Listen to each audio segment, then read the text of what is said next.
Good morning बच्चों last video lecture में अपन ने गुरु बीजाणु धानी या बीजांड की संरचना पढ़ ली थी और बीजांड के प्रकार अपन पढ़ रहे थे। बीजांड काय की मात्रा के आधार पर प्रकार पढ़ चुके थे। आज अपन पढ़ते हैं अध्यावरणों के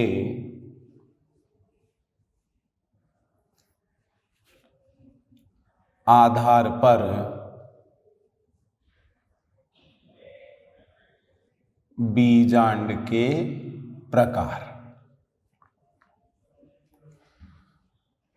अध्यावरणों के आधार पर बीजांड के प्रकार। तो ध्यान देंगे बच्चों, अध्यावरणों के आधार पर 4 प्रकार के बीजांड बताए गए हैं।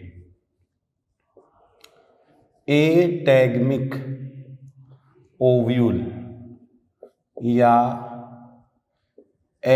अध्यावरणी बीजांड। एटैगमिक ओव्यूल या अध्यावरणी बीजांड। दूसरा बताया गया है यूनिटैगमिक ओव्यूल या एक अध्यावरणी बीजांड। तीसरे प्रकार का है बाइटैगमिक ओव्यूल या द्वि अध्यावरणी बीजांड। और चौथे प्रकार का है बच्चों ट्राइटैगमिक ओव्यूल या त्रिअध्यावरणी बीजांड। क्लियर? अब देखो बच्चों, नाम से ही पता चल रहा है अध्यावरणी बीजांड। इट मीन्स अध्यावरण एब्सेंट। इस प्रकार के बीजांड में अध्यावरण नहीं पाया जाता है, तो बीजांड क्या कहलाएगा? अध्यावरणी बीजांड। और एग्जाम्पल इसका बता सकते हैं बच्चों, लॉरेंथस इम्ब्रिकेटा। ये जो पादप है इसका बीजांड कैसा होता है? अध्यावरणी। एक अध्यावरणी बीजांड, नाम से ही पता चल रहा है, केवल एक अध्यावरण प्रेजेंट। केवल एक अध्यावरण प्रेजेंट। और इस प्रकार के बीजांड सामान्यतः पाए जाते हैं बच्चों जिम्नोस्पर्म में। क्लियर? द्विअध्यावरणी बीजांड, नाम से ही पता चल रहा है, 2 अध्यावरण उपस्थित। 2 अध्यावरण उपस्थित। एग्जाम्पल अगर अपन देखें तो सामान्यतः एंजियोस्पर्म में। सामान्यतः एंजियोस्पर्म में। और त्रिअध्यावरणी बीजांड है, इसमें 3 अध्यावरण उपस्थित। 3 अध्यावरण उपस्थित। ये क्या हो जाएगा? त्रिअध्यावरणी बीजांड। और इसका एग्जाम्पल हो जाएगा बच्चों एस्फोडिलस। ये जो पादप होता है इसमें त्रिअध्यावरणी बीजांड पाया जाता है। तो बच्चों ये सब बीजांडों के प्रकार अपन ने पढ़े, किसके आधार पर? अध्यावरणों के आधार पर। अध्यावरण उपस्थित है या नहीं है, यदि उपस्थित हैं तो संख्या में कितने हैं। अब बच्चों तीसरे आधार को ध्यान में रखते हुए बीजांडों के प्रकार अपन पढ़ते हैं।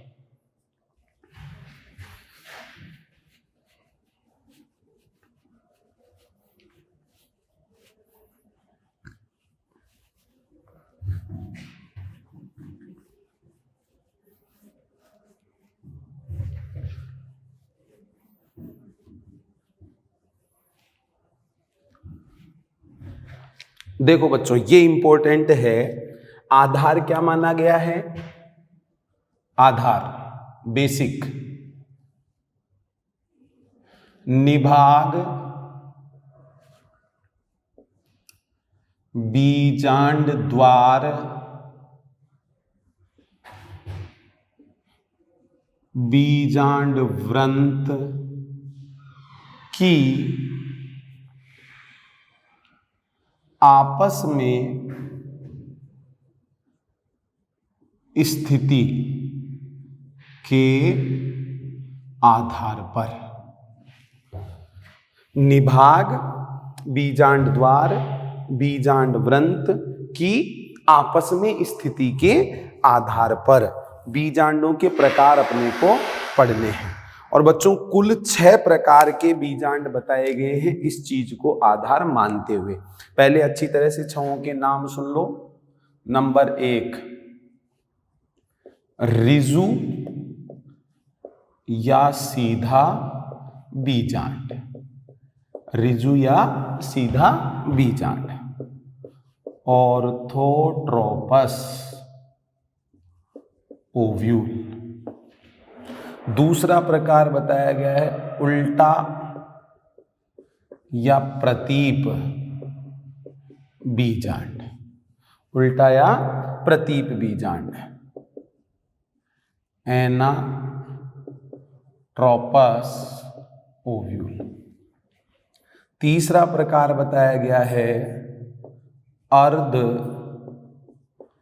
प्रतीप बीजांड, अर्ध प्रतीप बीजांड, हेमी एनाट्रोपस ओव्यूल। फोर्थ वक्रित बीजांड, कैम्पाइलोट्रोपस।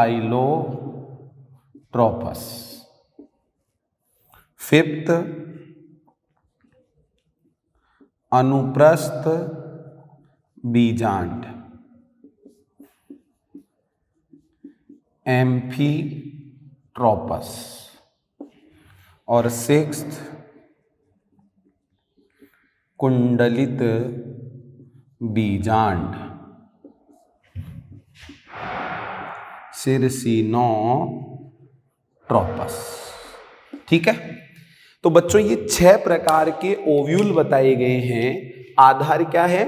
निभाग बीजांड द्वार बीजांड व्रंत की आपस में स्थिति के आधार पर। अब अपन सबसे पहला देखते हैं ऋजु या सीधा बीजांड क्या होता है। बच्चों देखो,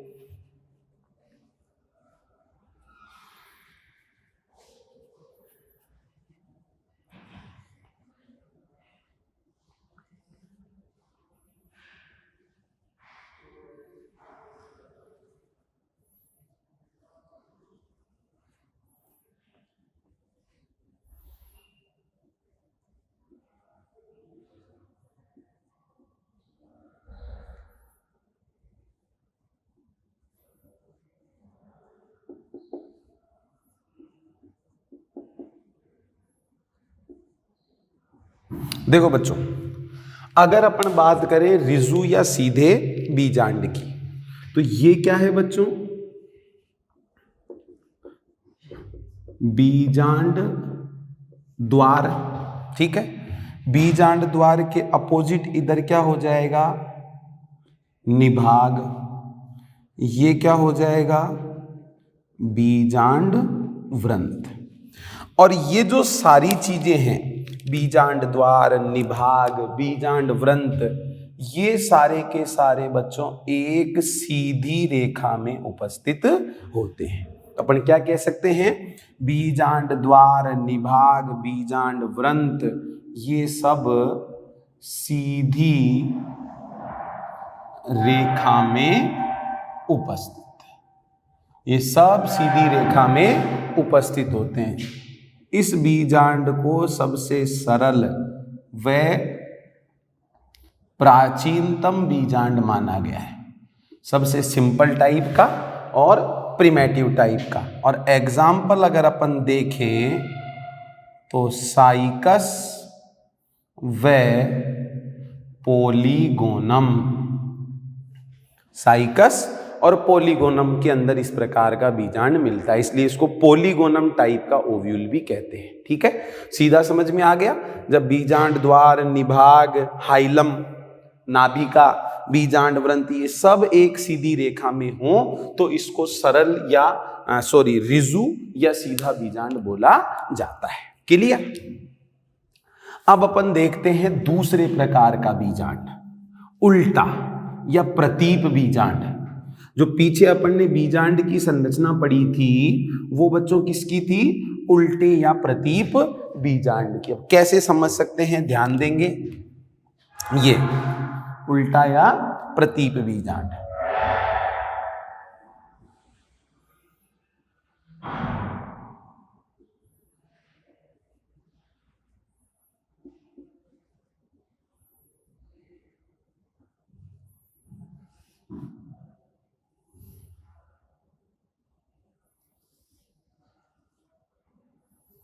ये स्थिति पाई जा रही है। अब अभी वाले सीधे वाले को इमेजिन करो बच्चों,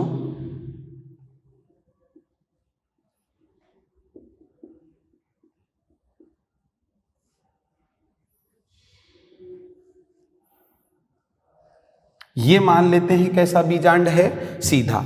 अब यहां पर स्थिति क्या बन गई कि जो बीजांड का शरीर है वो 180 डिग्री के कोण पर क्या हो गया? घूम गया। भाई ये स्थिति देखें तो ये जो बीजांड की बॉडी है ये टर्न कर गई 180 डिग्री के एंगल पर। तो बीजांड कैसा हो गया? उल्टा हो गया। इसी को क्या कहा जाएगा? उल्टा या प्रतीप बीजांड। और अगर इसमें देखें अपन, इस बीजांड के अंदर अगर अपन देखें तो ध्यान दो, ये तो यहां पर तो क्या हो गया? निभाग। क्लियर। ये क्या है? बीजांड द्वार। और ये हो गया बच्चों बीजांड व्रंत। ठीक है, बीजांड व्रंत। यहां पर क्या है? ये हाइलम या नाभिका। ठीक है, तो कैसे एक्सप्लेन कर सकते हैं अपन इस प्रकार के बीजांड को? बीजांड का शरीर 180 डिग्री के कोण पर घूम जाता है। बीजांड का शरीर 180 डिग्री के कोण पर घूम जाता है।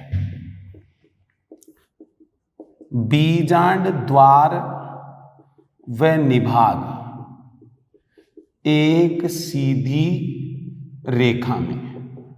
बीजांड द्वार व निभाग तो हो गए ये एक सीधी रेखा में। भाई ये रहा बीजांड द्वार और ये इधर है निभाग, तो बीजांड द्वार और निभाग तो हो गए एक सीधी रेखा में। तथा बीजांड व्रंत पार्श्व में। बीजांड व्रंत हो जाएगा पार्श्व, बगल में। बीजांड द्वार किसके पास स्थित है? हाइलम या नाभिका के पास। तो क्या कह सकते हैं? बीजांड द्वार हाइलम या नाभिका के पास स्थित होता है।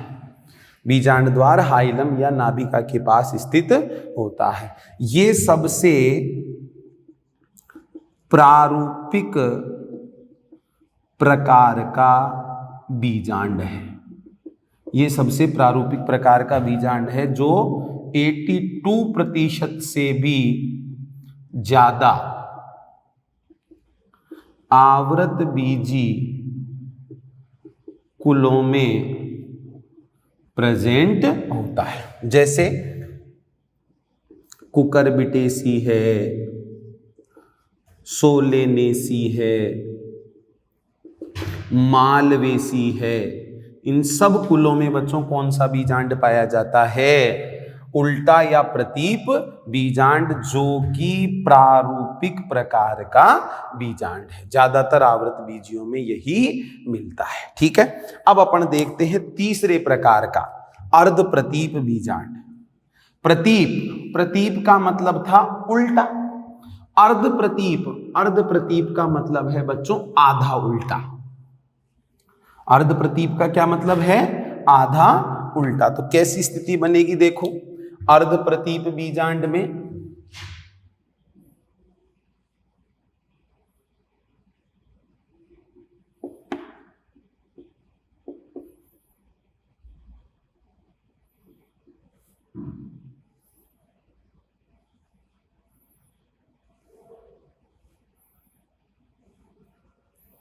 ये स्थिति पाई जाएगी भाई। 180 ये सीधा था,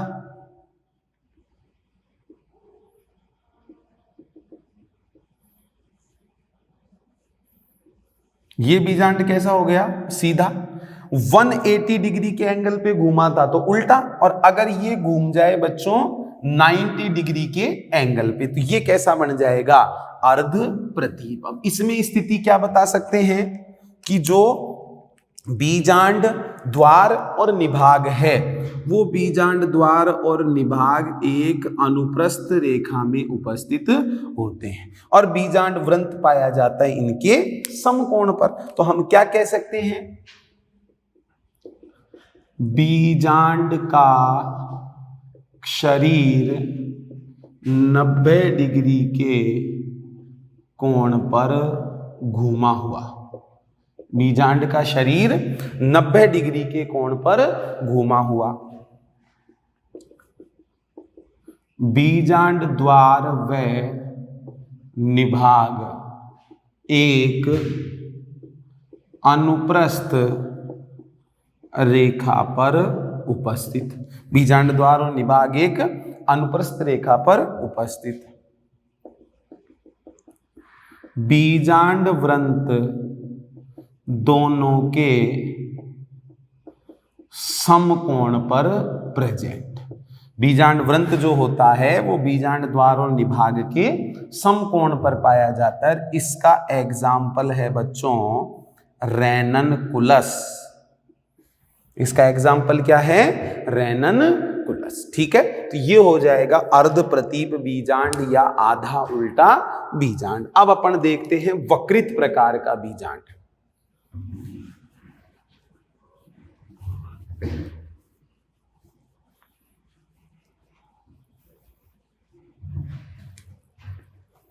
देखो बच्चों, नंबर 4 वक्रित बीजांड।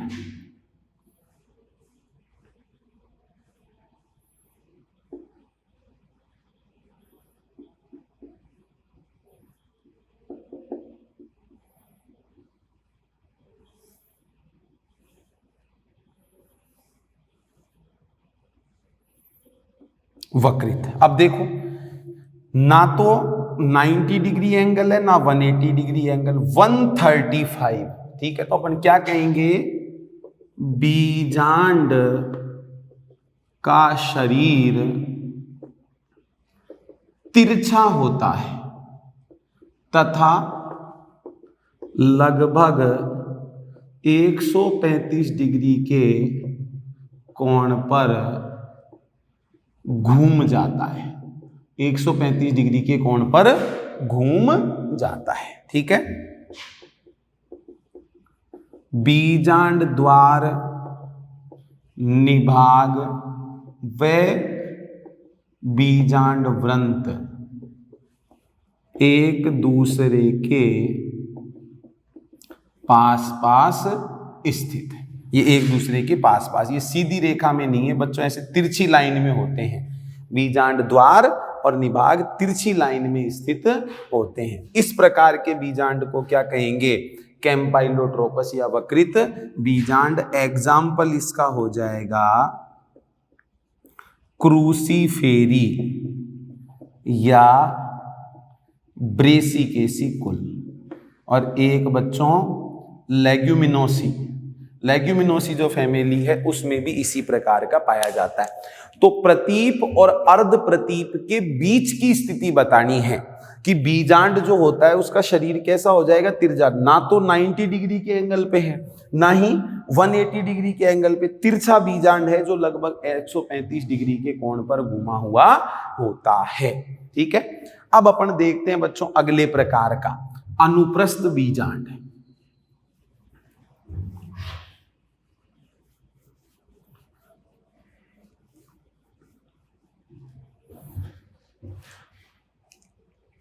देखो अनुप्रस्थ बीजांड कैसा होता है।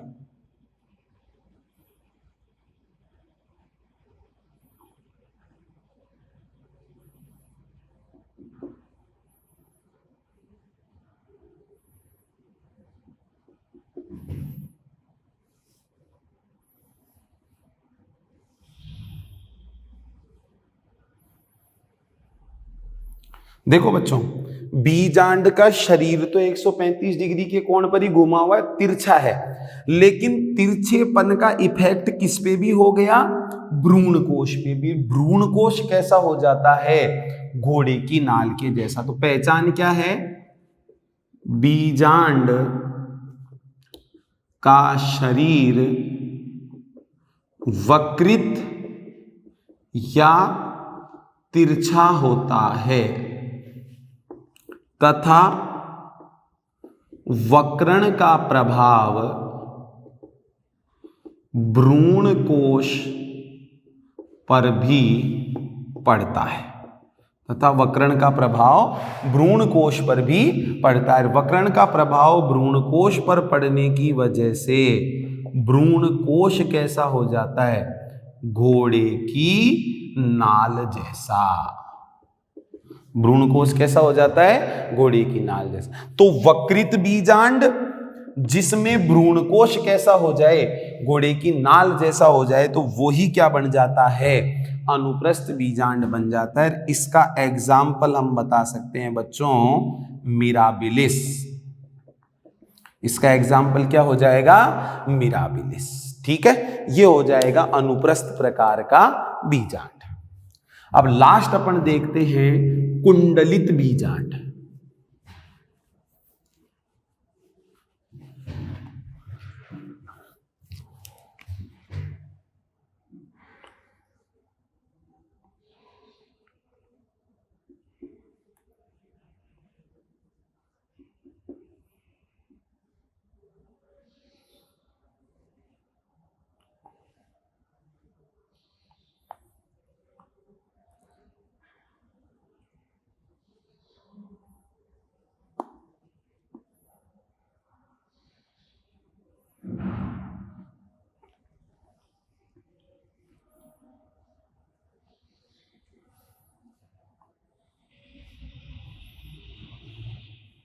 ये देखो ऐसी स्थिति हो जाती है, मतलब कैसे इमेजिन करें,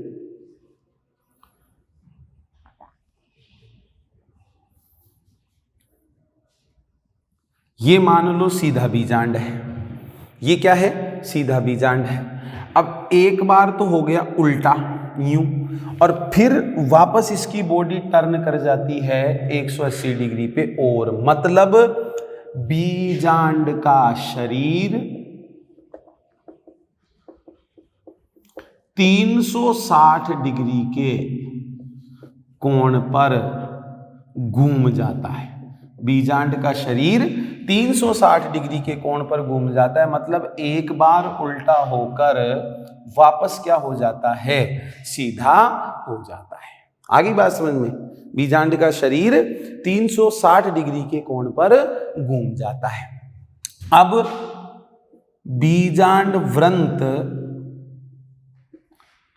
अत्यधिक लंबा होता है। बीजांड व्रंत अत्यधिक लंबा होता है, जो बीजांड को चारों तरफ से घेरे रहता है, जो बीजांड को चारों तरफ से घेरे रहता है। इसका एग्जाम्पल हो जाएगा बच्चों कैक्टेसी कुल। कैक्टेसी कुल, कैक्टस है, ओपनशिया नागफनी है, इनमें कौन से प्रकार का बीजांड पाया जाता है, कुंडलित प्रकार का बीजांड पाया जाता है। तो बीजांड का शरीर एक बार उल्टा हुआ, फिर वापस क्या हो गया, सीधा हो गया। तो बीजांड का शरीर 360 डिग्री के कोण पर घूम गया। बीजांड व्रंत अत्यधिक लंबा है, जिसने चारों तरफ से घेर लिया किसको, बीजांड को। तो बच्चों इस प्रकार से कंप्लीट होते हैं बीजांड या गुरु बीजाणुधानी की संरचना व बीजांड तथा गुरु बीजाणुधानी के प्रकार। अब बच्चों जैसे अपन ने लघु बीजाणुधानी की संरचना पढ़ी थी वैसे गुरु बीजाणुधानी की संरचना पढ़ ली। लघु बीजाणुधानी में हुआ था लघु बीजाणु जनन, गुरु बीजाणुधानी के अंदर पढ़ेंगे गुरु बीजाणु जनन। वो अपन देखते हैं गुरु बीजाणु जनन क्या है।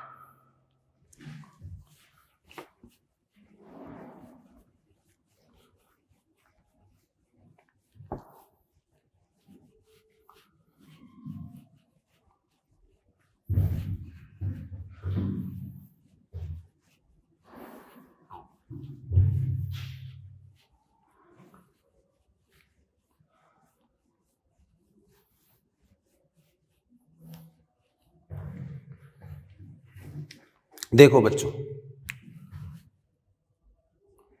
गुरु बीजाणु जनन या मेगा स्पोरोजेनेसिस,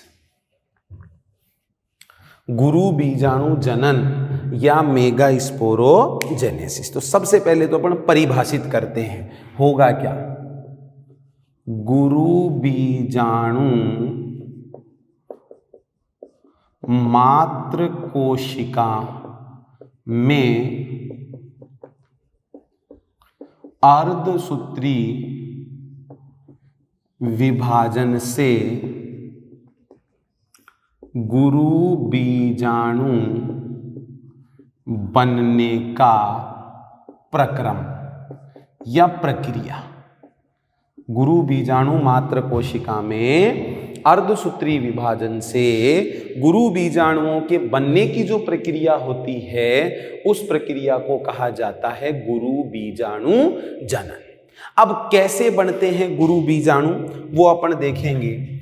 माना अपन बात करें एक यंग ओव्यूल या तरुण बीजांड की।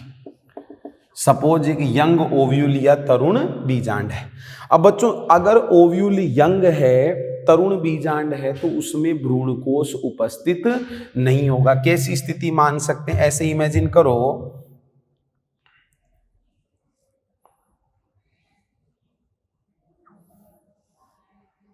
ये चाहे सीधा मान लो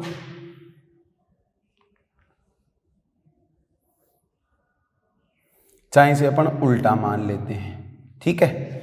इसमें बच्चों इस प्रकार से ये बीजांडकाय कुछ मात्रा में उपस्थित रहता है। ये बीजांडकाय की कोशिकाएं अपन मान सकते हैं, इस तरीके से मान लेते हैं। ये क्या उपस्थित है बच्चों, बीजांडकाय उपस्थित है। आगे बात समझ में। ये इधर तो क्या हो गया, निभाग। ये क्या हो गया बच्चों, बीजांड द्वार। इतनी बात समझ में आ रही है। ये एक तरुण बीजांड आप मान लो। अब बच्चों होता क्या है, बीजांड काई हाइपोडर्मिस की कोई एक कोशिका। भाई ऐसे बाहर बाहर अपन माने तो बाहर बाहर जो कोशिकाओं की पंक्ति है इसको तो अपन क्या कह देंगे, एपिडर्मिस। और एपिडर्मिस के ठीक नीचे स्थित जो परत है वो क्या हो जाएगी, हाइपोडर्मिस। ये आप जानते हो, बाहर बाहर कोशिकाओं की पंक्ति एपिडर्मिस और एपिडर्मिस के नीचे हाइपोडर्मिस। तो बीजांड काई हाइपोडर्मिस की कोई एक कोशिका, कहां वाली, बीजांड द्वारीय सिरे के पास स्थित। ये जरूर आपको ध्यान रखना है। न्यूसेलस हाइपोडर्मिस या बीजांडकाय हाइपोडर्मिस की कोई एक कोशिका जो कहां स्थित है, बीजांड द्वारीय सिरे के पास या बीजांड द्वार के आसपास स्थित है। क्या परिवर्तन आते हैं, साइज में इंक्रीज हो जाती है, स्पष्ट क्या होता है, केंद्रक होता है, घना क्या होता है, जीव द्रव्य होता है। और बाकी कोशिकाओं से बच्चों वो कोशिका अलग ही दिख जाएगी, ऐसे मान लो बड़े साइज की। ये यहां पर हाइपोडर्मिस न्यूसेलस हाइपोडर्मिस की एक कोशिका जो कहां स्थित है, बीजांड द्वार के पास स्थित है। उसकी साइज बढ़ जाएगी, केंद्रक स्पष्ट होगा, घना जीव द्रव्य होगा, बाकी सबसे अलग दिख जाएगी। इस कोशिका को कहते हैं आर्की स्पोरियल सेल या प्रसूतक कोशिका। क्या बच्चों ये बात आपकी समझ में आ गई?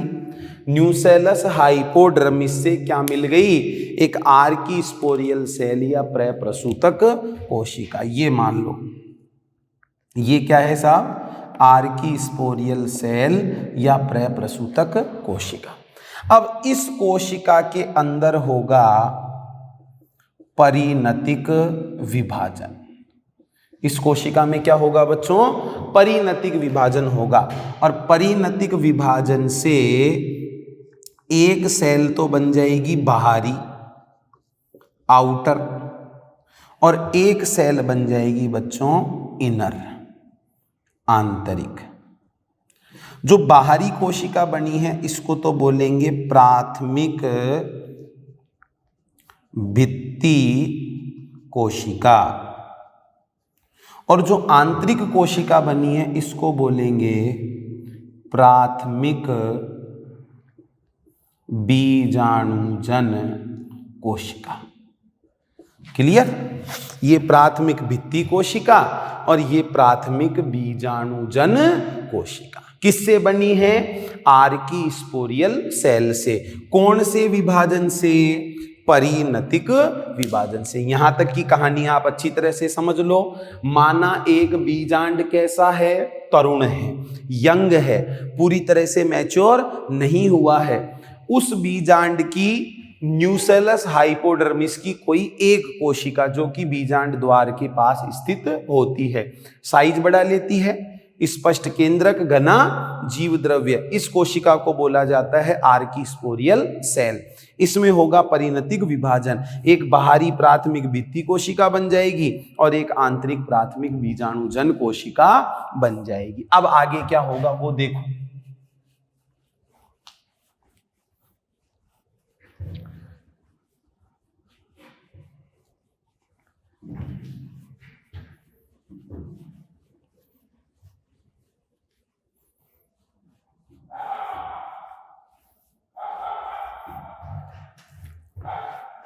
देखो बच्चों,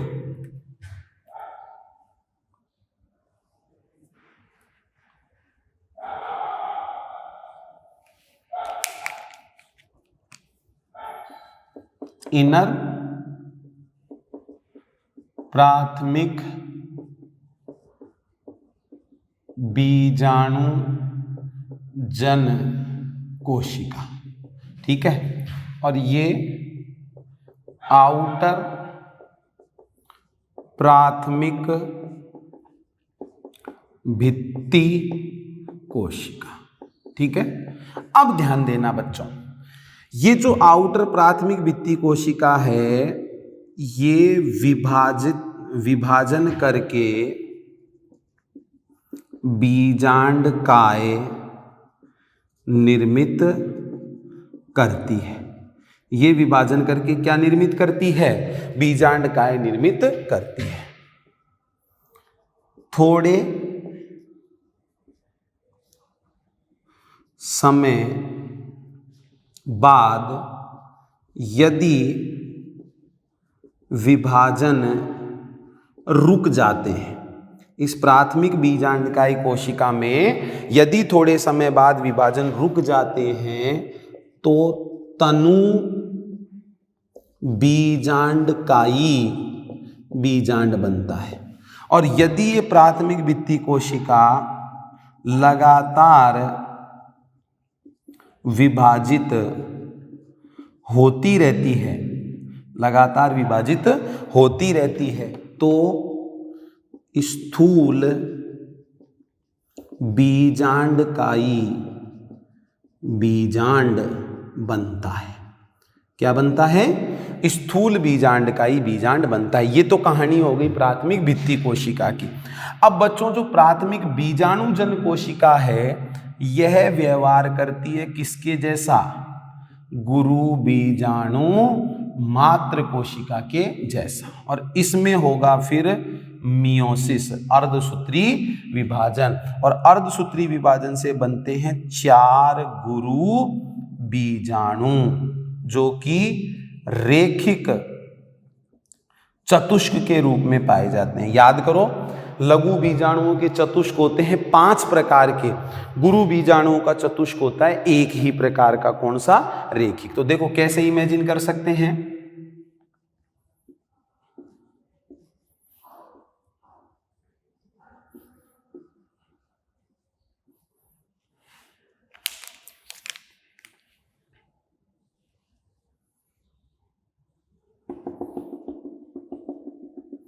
ये ऐसे इमेजिन कर लो बच्चों, माना ये है क्या? बीजांड काय। क्या है ये?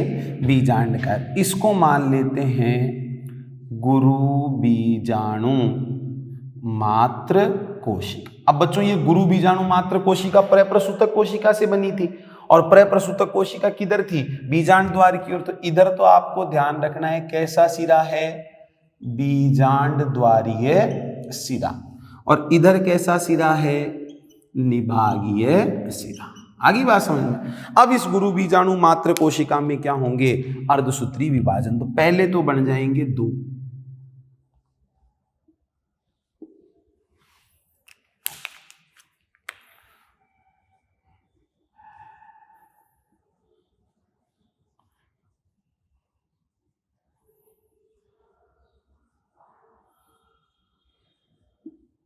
ये इस प्रकार से ये 2 क्या बन गए बच्चों?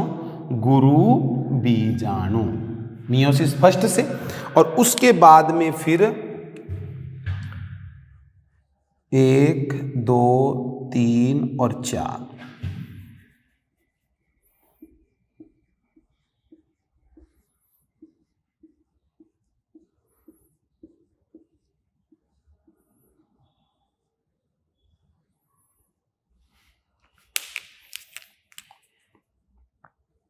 एक, 2, 3 और 4। ये 4 क्या बन जाएंगे बच्चों? गुरु बीजाणु। गुरु बीजाणु चतुष्क। क्या बन गया बच्चों? गुरु बीजाणु चतुष्क। और ये चतुष्क कौन से प्रकार का है? रेखिक प्रकार का। तो पहले मियोसिस फर्स्ट होगा, मियोसिस फर्स्ट से 2 बन गए, फिर 2 से कितने बन गए? 4। और ये गुरु बीजाणु मात्र कोशिका किधर थी? बीजांड द्वारीय सिरे की तरफ। तो बच्चों गुरु बीजाणुओं का एक ही चतुष्क पाया जाएगा। कौन से प्रकार का? रेखिक प्रकार का। और इसमें से भी ध्यान रखना है कि जो ये 3 गुरु बीजाणु होते हैं किधर की तरफ वाले? बीजांड द्वारीय सिरे की ओर स्थित 3 गुरु बीजाणु ये बच्चों क्या हो जाते हैं? नष्ट हो जाते हैं। केवल एक ही निभागीय सिरे वाला एक गुरु बीजाणु क्या रहता है? सक्रिय रहता है। तो इस प्रकार से बच्चों कंप्लीट होती है गुरु बीजाणु जनन की प्रक्रिया। अब जो ये सक्रिय गुरु बीजाणु है निभागीय सिरे वाला, इससे आगे चलकर बनेगा मादा युग्म कोदभिद। जैसे लघु बीजाणु से क्या बना था? नर युग्म कोदभिद, ऐसे ही बच्चों इस गुरु बीजाणु से क्या बनेगा? मादा युग्म कोदभिद। तो नेक्स्ट वीडियो लेक्चर में अपन पढ़ेंगे मादा युग्म कोदभिद का विकास या मादा युग्मक जनन। धन्यवाद।